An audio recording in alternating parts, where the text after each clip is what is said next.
Assalamualaikum warahmatullahi wabarakatuh. Nasib muslimah Uighur, dilecehkan, dikurung, kerja paksa.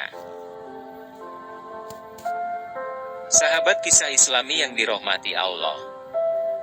Tim investigasi Radio Free Asia, RFA, berhasil menemukan banyak muslimah Uighur menjadi korban kerja paksa dan sering mengalami pelecehan dan fisik.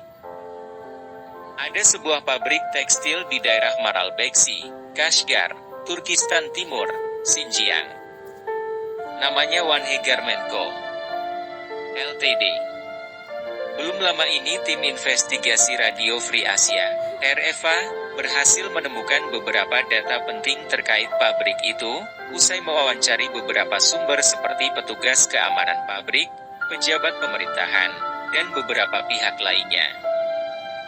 Perusahaan tersebut ternyata memiliki semacam perjanjian rahasia dengan Sekolah Menengah Kejuruan, SMK, Yarkan II, yang lokasinya tidak terlalu jauh. Salah satu isi perjanjian itu, para siswa perempuan berusia 16 hingga 18 tahun dipaksa untuk dikirim bekerja di pabrik. Pihak berwenang setempat menekan orang tua agar tidak keberatan mengirim anak-anak ke pabrik. Demikian dikisahkan oleh salah satu kepala desa, seorang wanita yang bertugas membujuk orang tua agar melepaskan gadis-gadis itu. Para muslimah itu kemudian digelar oleh seorang wanita Uighur paruh baya bernama Tursungul Memtimin yang kerap dipanggil guru. Namun perangai guru yang satu ini berbeda, kerap menghina, berkata kasar, bahkan kadang-kadang memukul para pekerja dengan tongkat. Temperamennya dikenal sangat buruk. Dia berbicara bahasa Cina. Dia tidak mengajar di sekolah, tapi mengurus para pekerja di pabrik. Para pekerja itu hidup dalam ketakutan. Namun karena penjagaan amat ketat, tidak ada yang berani melarikan diri, jelas kepala desa yang minta namanya tidak disebutkan. Pabrik itu mempekerjakan belasan wanita berusia 30-an dan 40-an serta beberapa pria. Mereka harus tidur di asrama pabrik. Sebagian besar adalah orang Uighur, hanya sekitar 15 orang yang dari etnis lain.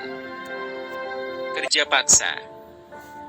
Meskipun keamanan pabrik itu amat ketat, ada saja pekerja yang bisa melarikan diri. Misalnya April, Ramadan, lalu, 4 gadis berhasil menyelinap keluar dari kompleks dan kembali ke desanya di Caribag, daerah Yarkan. Tursungul dan beberapa pejabat pabrik kemudian memburunya hingga ke desa. Gadis-gadis itu dibawa kembali ke pabrik secara paksa. Jika menolak, maka orang tuanya diancam akan dikirim ke kamp pendidikan ulang. Kami mengemasi barang-barangnya dan membawa mereka ke stasiun kereta. Orang tua mereka takut jika dikirim ke kamp, maka mereka terpaksa menyerahkan putrinya, kata kepala desa. Begitu tiba di pabrik, gadis-gadis itu menjalani sanksi dan pendidikan, ujar petugas keamanan pabrik yang tidak mau disebut namanya. Pabrik Wanhe mempekerjakan penduduk yang sebagian besar berasal dari Maralbeksi, Baju, di Provinsi Kashgar. Daerah ini merupakan penghasil kapas terbesar di wilayah Turkistan Timur. Menurut petugas keamanan pabrik, usia pekerja mulai dari 16 hingga 45 tahun. Mereka harus bekerja keras dari pukul 7 hingga pukul 23 dalam 3 shift. Istirahat hanya 1 jam untuk makan siang dan makan malam. Mereka dipaksa bekerja 14 jam sehari, 7 hari seminggu, dan sering mengalami pelecehan verbal dan fisik.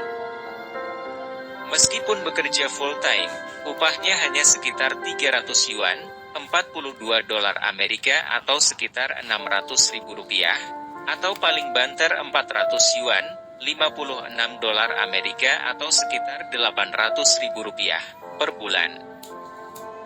Banyak pekerja yang mengalami kelelahan fisik dan harus dirawat di rumah sakit. Dan begitu sembuh, mereka harus segera kembali bekerja. Dikisahkan oleh kepala desa, pernah ada pekerja yang pingsan karena kelelahan dan harus opname di rumah sakit.